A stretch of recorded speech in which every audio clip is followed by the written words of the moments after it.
आंध्र प्रदेश के यशस्वी, visionary, dynamic, पहले IT man, फिर एआई मैन, और अब तो एक नए युग की तरफ आंध्र प्रदेश को ले जाने वाले मुख्यमंत्री श्रीमान चंद्रबाबू नायडू जी,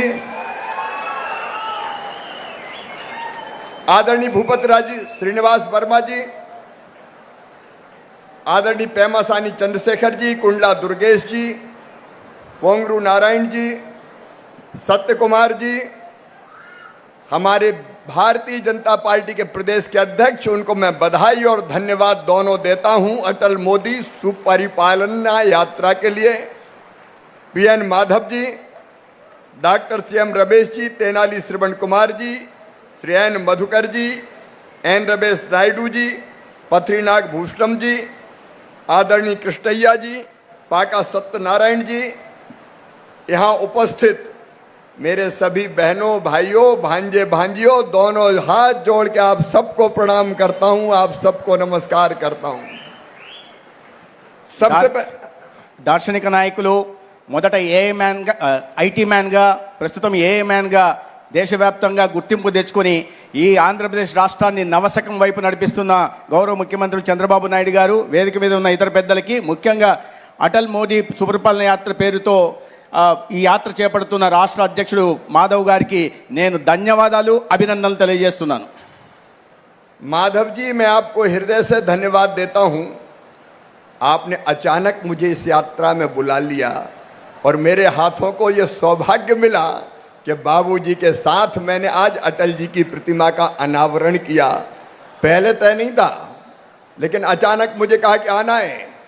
मैं आंध्र प्रदेश को प्यार करता हूं, आंध्र प्रदेश की महान जनता को प्यार करता हूं, यहाँ के कार्यकर्ताओं को प्यार करता हूं, चंद्रबाबू नायडू जी को प्यार करता हूं, आप सबको प्यार करता हूं। I love you. నేను మొదటగా మాధవ్ గారికి ధన్యవాదాలు చెప్పాలి। వారు హఠాత్తుగా నన్ను రమ్మని కార్యక్రమానికి పిలిచారు। వారు ముందుగా కార్యక్రమం లేదు, కానీ వారు పిలిచిన కారణంగా నేను రావడం, ఇవాళ నేను చంద్రబాబు నాయుడు గారితో పాటు వేదికని పంచుకోవడం, అదేవిధంగా మనందరి ప్రియతమ నాయకుడు అటల్ బిహారీ వాజ్పేయి గారి విగ్రహావిష్కరణ కార్యక్రమంలో పాల్గొనడం నాకు చాలా సంతోషంగా ఉంది। నేను ఆంధ్రప్రదేశ్ను అభిమానిస్తాను, ఆంధ్రప్రదేశ్ ప్రజలను అభిమానిస్తాను, రాష్ట్ర ముఖ్యమంత్రి చంద్రబాబు నాయుడు గారిని అభిమానిస్తాను అని ఆయన వారి మాటల్లో వారు చెప్పారు। और वैसे भी मामा का मतलब है जो अपने भांजियों को दो दो माँ का प्यार करता हो, माँ माँ। और इसलिए मैं तो आप सबको प्यार करता हूँ।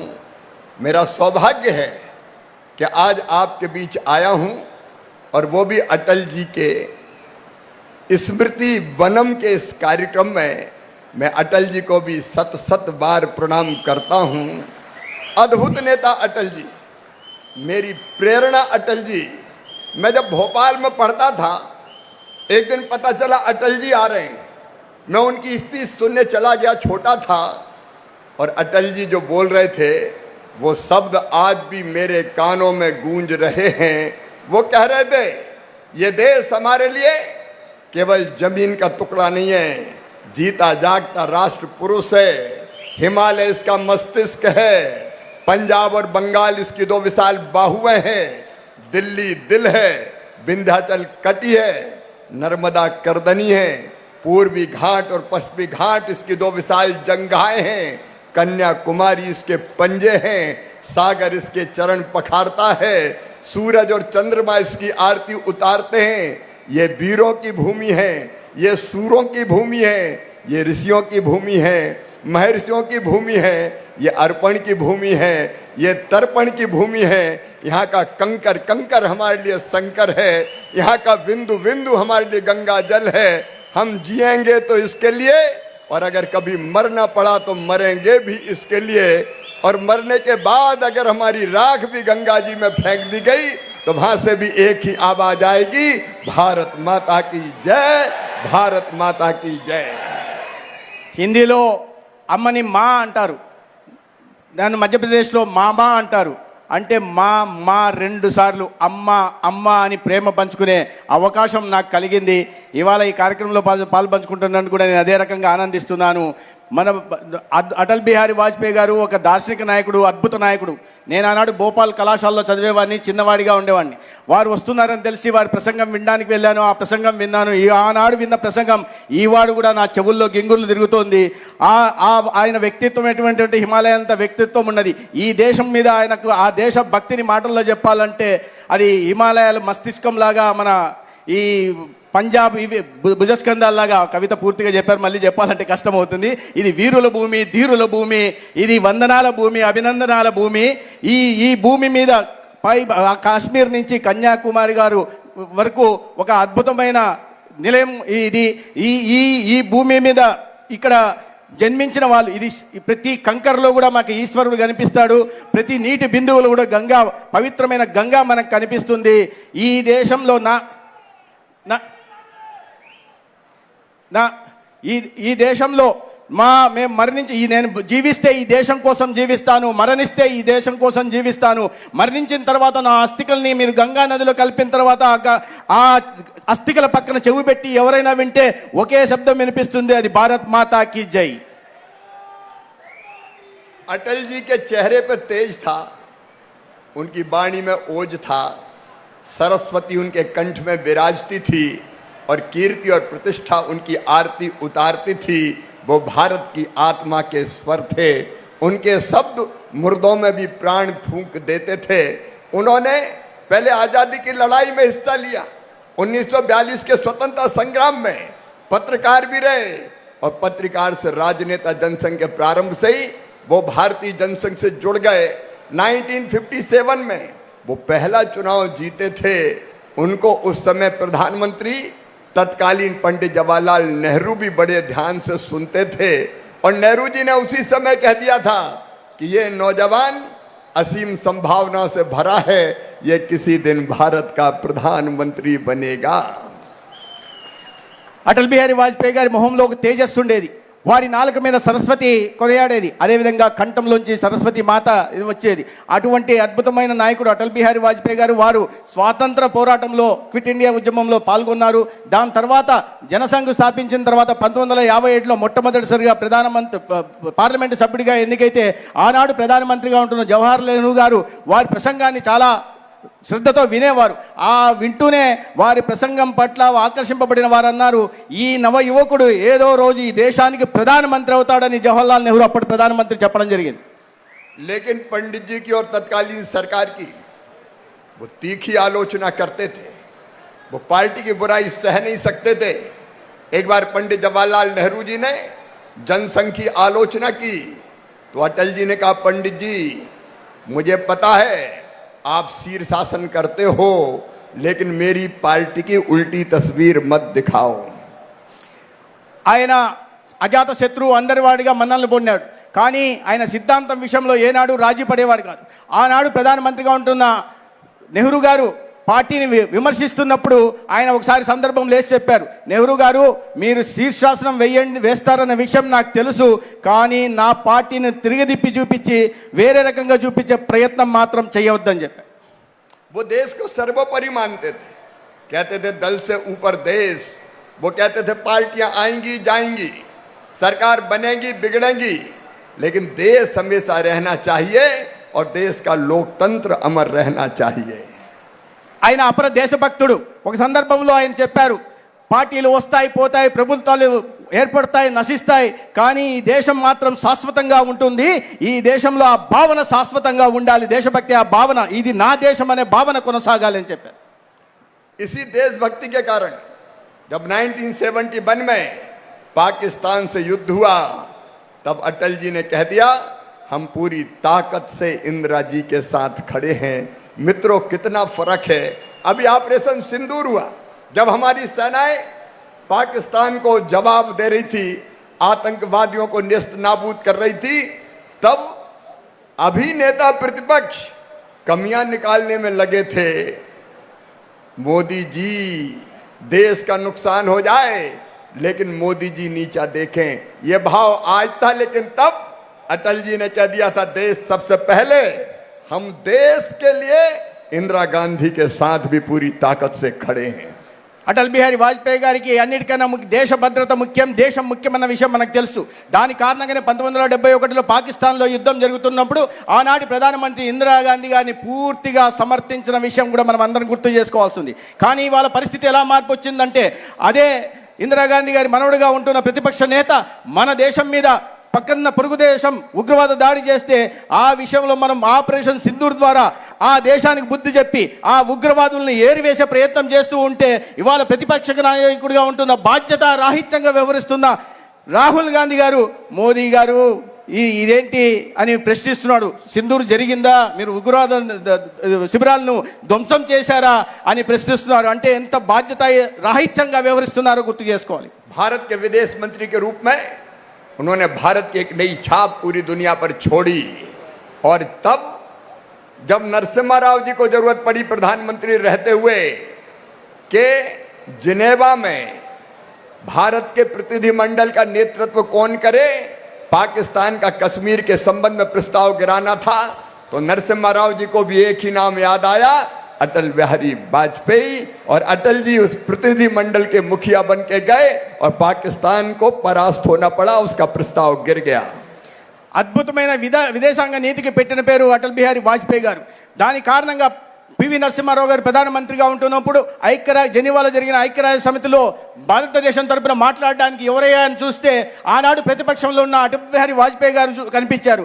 అటల్ బిహారీ వాజ్పేయి గారు అయితేనే జమ్మూ కాశ్మీర్ విషయంలో ఐక్యరాజ్య సమితిలో అద్భుతంగా వాదించి పాకిస్తాన్కి గుణపాఠం చెప్పగలరని ఆయన భావించారు.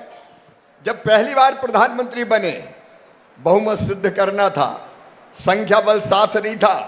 कुछ लोगों ने कहा था अटल जी थोड़ी जोड़ तोड़ कर लो, तब अटल जी ने कहा पार्टी तोड़ के जोड़ तोड़ करके सत्ता प्राप्त करना मेरा स्वभाव नहीं है, ऐसी सत्ता को मैं चिमटे से भी नहीं छूंगा। ఆయన మొట్టమొదటిసారిగా ప్రధానమంత్రి అయినప్పుడు మెజార్టీ లేదు, మెజార్టీ నిరూపించుకోవాల్సిన అవసరం ఉంది. ఆనాడు కొంతమంది సలహా ఇచ్చారు, మీరు ఇతర పార్టీల నుంచి ఫిరాయింపుల్ని ప్రోత్సహించండి, కొన్ని పార్టీలను తెంపేయండి అని చెప్తే అటువంటి పనులకు నేను పాల్పడను, నాకు ప్రజాస్వామ్య విలువలు ముఖ్యం పదవి కన్నా అన్న విషయాన్ని అటల్ బిహారీ వాజ్పేయి గారు చెప్పారు. और 98 में जब अटल जी फिर से प्रधानमंत्री बने, मैं जानता हूं अटल जी के और चंद्रबाबू नायडू जी के संबंध कितने मधुर थे। उनके संबंध केवल राजनीतिक नहीं थे, विश्वास, विजन और विकास की साझेदारी थी वो।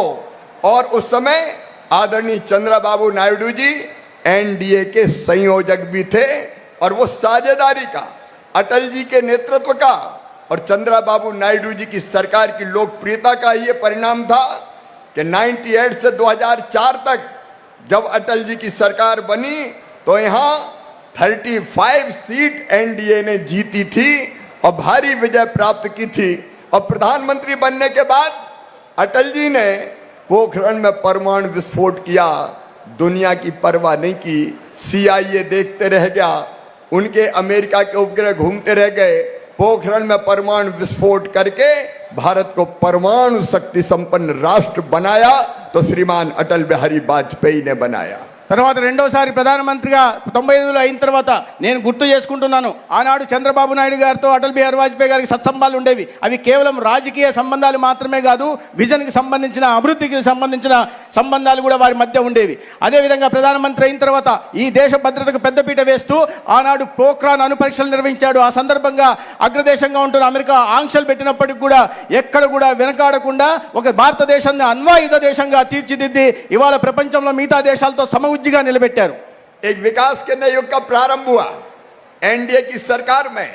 आंध्र प्रदेश के विकास को भी आदरणीय चंद्रबाबू नायडू जी ने एक नई दिशा देने का काम किया। और आज मुझे आनंद प्रसन्नता है कि उस काम को श्रीमान नरेंद्र मोदी जी और आंध्र में चंद्रबाबू नायडू जी फिर मिलकर आगे बढ़ाने का काम कर रहे हैं। ఆ సమయంలో ఇద్దరు అటల్ బిహారీ వాజ్పేయి గారు, చంద్రబాబు నాయుడు గారి నాయకత్వంలో ఆంధ్రప్రదేశ్ అభివృద్ధి పదంలో సాగిన విషయం మన అందరికీ తెలుసు. మళ్ళీ ఇవాళ నరేంద్ర మోడీ గారు, చంద్రబాబు నాయుడు గారు ఇద్దరు కలిసి ఆంధ్రప్రదేశ్ని అభివృద్ధిలో అగ్రపథాన్ని తీసుకెళ్లే ప్రయత్నం చేస్తున్నారు. నాడు చంద్రబాబు నాయుడు గారు ఎన్డీఏలో కేవలం భాగస్వామిగా మాత్రమే కాదు, ఎన్డీఏకి రథసారథిగా కూడా కొనసాగిన విషయాన్ని గుర్తు చేసుకోవాలి. अटल जी के नेतृत्व में चाहे गांव का विकास हो, प्रधानमंत्री ग्राम सड़क योजना बनी, स्वर्णिम चतुर्भुज बना, उस समय सर्व शिक्षा अभियान आया। देश के विकास को और गरीब के कल्याण को कई योजनाएं मिली, जिसके बारे में मेरे पूर्व वक्ताओं ने चर्चा की है। अटल जी ने भारत की राजनीति पर ऐसी छाप छोड़ी है, केवल भारत की नहीं, विश्व के पटल पर ऐसी छाप छोड़ी है कि जो सदियों तक अंकित रहेगी। अटल जी के योगदान को देश कभी भूल नहीं सकता। అటల్ జీ ప్రధానమంత్రిగా ఉన్నప్పుడు ఈ సంక్షేమ పథకాలు అనేకం ప్రవేశించబడ్డాయి. అనేక మంది వ్యక్తుల గురించి చెప్పారు. ప్రధానంగా ప్రస్తావించాలంటే ఆనాడు గ్రామీణ ప్రాంతాలకు రహదారుల నిర్మాణం కానీ, లేకపోతే స్వర్ణ చతుర్భుజ హైవేల నిర్మాణం కానీ, లేదా అందరికి విద్యను అందించాలని స్వర్ణ చతుర్భుజి కార్యక్రమాలు కూడా వారు తీసుకురావడం జరిగింది. వారు చేపట్టిన సంక్షేమము, వారు తీసుకొచ్చిన అభివృద్ధి కారణంగా వారు ఈ దేశం మీదే కాదు, ప్రపంచ చిత్రపటం కూడా ఒక చెరగని ముద్రను వేశారు. सारा देश आत्मविश्वास से भर के खड़ा हो गया था। उस समय अटल जी ने गाया, टूटे हुए तारों से फूटे बासंती स्वर, पत्थर की छाती में उग आया नव अंकर, झरे सब पीले पात, कोयल की कोहकरात, प्राची में अरुणिमा की रेख देख पाता हूँ, गीत नया गाता हूँ, टूटे हुए सपनों की कौन सुने सिसकी, अंतर की चीर व्यथा पलकों पर ठिठकी, लेकिन हार नहीं मानूंगा, रार नहीं ठानूंगा, काल के कपाल पर लिखता मिटाता हूँ, गीत नया गाता हूँ, गीत नया गाता हूँ. ఇది చెప్పాలంటే కాస్త కష్టమైంది. కానీ వారు చెప్పిందంటే ఎటువంటి అడ్డంకులు వచ్చినా, ఎటువంటి ప్రతికూలతలు వచ్చినా, ఎన్ని కష్టాలు వచ్చినా, నష్టాలు వచ్చినా నేను ఎదురీదుతూనే ఉంటాను. కొత్త రహదారిని నిర్మిస్తాను, కాలం రాసిన తలరాతను చెరిపేస్తాను, కొత్త గీతంగా పాడుకుంటూ ఈ దేశాన్ని అభివృద్ధి పదంలో నడిపిస్తూ ముందుకెళ్తాను. आज वही विकास यात्रा दिल्ली में नरेंद्र मोदी जी के नेतृत्व में और आंध्र प्रदेश में स्वर्ण आंध्र बनाने के लिए चंद्रा बाबू नायडू जी के नेतृत्व में एनडीए की यात्रा जारी है. सचमुच में आज मुझे कहते हुए प्रसन्नता है कि श्रीमान नरेंद्र मोदी जी और चंद्रा बाबू नायडू जी एक और एक दो नहीं है, एक और एक 11 है. ये सब पे भारी है जोड़ी. लगातार देश भी आगे बढ़ रहा है, जहां मोदी जी के नेतृत्व में एक वैभवशाली भारत, एक गौरवशाली भारत, एक संपन्न भारत, समृद्ध भारत, शक्तिशाली भारत, आत्मनिर्भर भारत और विकसित भारत का निर्माण हो रहा है. वहीं चंद्रबाबू नायडू जी के नेतृत्व में अब आईटी पुरुष अब आंध्र प्रदेश को क्वांटम युग की तरफ ले जा रहे हैं और सारा देश आश्चर्य के साथ देख रहा है. ఆనాడు అటల్ బిహారీ అభివృద్ధి మీద వేసిన పునాదుల కారణంగా ఇవాళ దేశం ముందుకు పోతుంది, ఆంధ్రప్రదేశ్ కూడా ముందుకు పోతుంది. అనేక రకాలైన కార్యక్రమాలు తీసుకురావడం జరిగింది. దానివల్ల అభివృద్ధి కేంద్రంలో కానీ రాష్ట్రంలో జరుగుతుంది. నరేంద్ర మోడీ గారు, చంద్రబాబు నాయుడు గారు వేరు కాదు, ఒకటి కలిస్తే 2 గారు, వీళ్ళిద్దరూ కలిస్తే 11 అవుతుందనే విషయాన్ని మనం గుర్తుపెట్టుకోవాలి. ఆనాడు ఐటీ పురుషుగా ఉంటున్న చంద్రబాబు నాయుడు గారు, అభివృద్ధి ప్రదాతగా ఉంటున్న నరేంద్ర మోడీ గారి నాయకత్వంలో రాష్ట్రం కూడా ప్రతిపదాన్ని నడుస్తుంది. ఒక శక్తివంతమైన దేశం నిర్మాణం అవుతుంది, ఒక స్వయం సమృద్ధ దేశం అవుతుంది, ఒక భారత్ నిర్మాణం అవుతుంది, ఒక వికసిత భారత్ కూడా నిర్మాణం జరుగుతుంది. नायडू जी द्वारा 25 साल पहले हैदराबाद में हाईटेक सिटी की नींव रखी गई थी, जिसने भारत के आईटी को एक नई क्रांति दी, एक नई दिशा दी. लेकिन नायडू जी रुकने वालों में से नहीं है. अब अगली क्रांति, तकनीकी क्रांति, क्वांटम युग की तरफ ले जा रहे हैं. और ये अमरावती तो अद्भुत बनने वाला है. यहाँ क्वांटम वैली बनने वाली है. जो कल्पना चंद्रबाबू नायडू जी की है, वो देख के मन आनंद और आत्मविश्वास से और गर्व से भर जाता है. अद्भुत नगरी होगी अमरावती. 25 సంవత్సరాల క్రితం ఆంధ్రప్రదేశ్లో ఐటీకి పెద్దపీట వేసి ఐటీ రాజధానిగా నిర్మించిన చంద్రబాబు నాయుడు గారు ఇవాళ మళ్ళీ అదే టెక్నాలజీని మరింత ముందుకు తీసుకెళ్తూ ఆర్టిఫిషియల్ ఇంటెలిజెన్స్ కానీ, క్వాంటమ్ కంప్యూటింగ్ కానీ పెద్దపీట వేస్తూ అదే సమయంలో ఆంధ్రప్రదేశ్లో ఒక ఈ అద్భుతమైన అమరావతి రాజధాని నిర్మాణం కూడా చేస్తున్నారు. వారు చేస్తున్న అభివృద్ధిని చేస్తుంటే నాకు చాలా సంతృప్తికరంగా, సంతోషంగా కూడా ఉంది.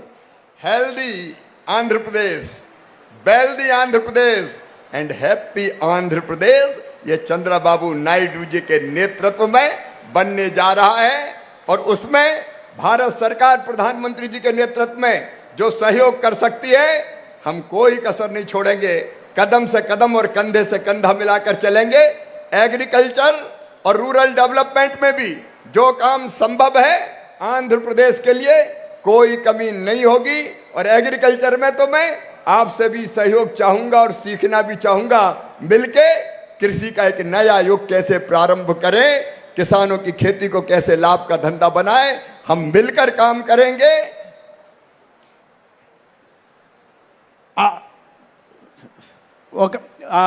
ఈ అభివృద్ధి చంద్రబాబు నాయుడు గారి నాయకత్వంలో అద్భుతమైన అభివృద్ధి కొనసాగుతుంది. దీనికి కేంద్రం నుంచి కూడా ప్రత్యేకంగా సహకారం అందుతుంది. మేము చంద్రబాబు నాయుడు గారితో కలిసి అడుగులో అడుగు వేస్తూ భుజం భుజం కలుపుతూ ఈ రాష్ట్ర అభివృద్ధికి సహకారం అందించడానికి నరేంద్ర మోడీ గారు సిద్ధంగా ఉన్నారు. అదేవిధంగా వ్యవసాయ శాఖ మంత్రిగా కూడా ఏ రకమైన సహకారం అందించాలన్నా అందించి ఈ రాష్ట్రంలో రైతుల జీవితాల్లో సంతోషాన్ని నింపుతూ ఒక చంద్రబాబు నాయుడు గారు ఒక లక్ష్యాన్ని నిర్మించుకొని ఒక స్వర్ణాంధ్రప్రదేశ్, ఒక ఆరోగ్యవంతమైన, ఒక సుసంపన్నమైన, ఒక సంతోషకరమైన ఆంధ్రప్రదేశ్ నిర్మించాలని లక్ష్యాన్ని పెట్టుకున్నారో ఆ లక్ష్యం దిశగా వారితో పాటు మేము కలుస్తూ ముందుకు తీసుకెళ్తాం. एक बार फिर मैं मुझे यहाँ बुलाने के लिए माधव जी आपको और आपकी पूरी टीम को हृदय से धन्यवाद देता हूँ। यह विजयवाड़ा वही भूमि है जहाँ पंडित दीनदयाल उपाध्याय ने एकात्म मानव दर्शन का उद्घोष किया था। और इसलिए विजयवाड़ा से और हमारे इस पूरे आंध्र प्रदेश से मैं जी जान से प्यार करता हूँ। जब भी पुकारोगे आंध्र प्रदेश की सेवा करने के लिए मामा को आपके बीच पाओगे। बहुत बहुत धन्यवाद, प्रणाम, नमस्कार। बोलिए भारत माता की, भारत माता की, भारत माता की। ఇది జనసంఘ సిద్ధాంతకర్త పండిట్ దీన్ దయాళ్ ఉపాధ్యాయ ఏకాత్మ మానవతాన్ని ప్రపంచానికి పరిచయం చేసిన పుణ్యభూమి విజయవాడ. అటువంటి చోట నన్ను ఈ కార్యక్రమానికి, అద్భుత కార్యక్రమానికి ఆహ్వానించినందుకు మాధవ్ గారికి ధన్యవాదాలు తెలియజేస్తూ, ఎప్పుడైనా ఏదైనా ఎప్పుడు పిలిచినా ఈ రాష్ట్ర అభివృద్ధి కోసం, సంక్షేమం కోసం నేను ముందుకుంటానని, అందరూ మధ్యప్రదేశ్లో మామగా పిలిపించుకునే నేను మీ అందరి పట్ల అంత అభిమానంతో ఉంటానని తెలియజేస్తున్నాను. ధన్యవాదాలు సార్. ఇక చివరి అంకానికి చేరుకోబోతోంది. మన గౌరవనీయ పెద్దలు, నిత్య చైతన్యశీలి, సేవా తత్పరతకు నిలువెత్తు దర్శనం గౌరవనీయ చంద్రబాబు నాయుడు గారు.